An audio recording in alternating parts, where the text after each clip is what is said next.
မိမဒီနေ့ဘာမှချက်မနေနဲ့တော့ဝယ်စားလိုက်ဘာဖြစ်လို့လဲဘယ်သွားစရာရှိလို့လဲဟင်းချက်တာဘယ်တော့မှမကြပါဘူးခဏလေးရအောင်ပစ္စည်းတွေသိမ်းစရာရှိလို့မချက်ခိုင်းတော့တာငါတို့မနှက်ပြန်တခြားနေကိုပြောင်းအောင်ကျမတို့ဒီကိုပြောင်းလာတာဘယ်တော့မှမကြသေးဘူး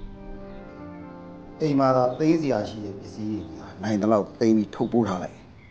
နော်ကျန်တဲ့ပစ္စည်းတွေတော့ငါတပည့်တွေကိုသိမ်းခံပြီးကားနဲ့ပို့ခိုင်းလိုက်ကိုသိန်းဟန်ရှင်တကယ်ပြောနေရလားမင်းကငါနောက်နေရထင်လို့လားဟမ်ဟောသိမ်းစရာရှိရတော့သိမ်းလို့ဘာသိမ်းစရာရှိရတော့သိမ်း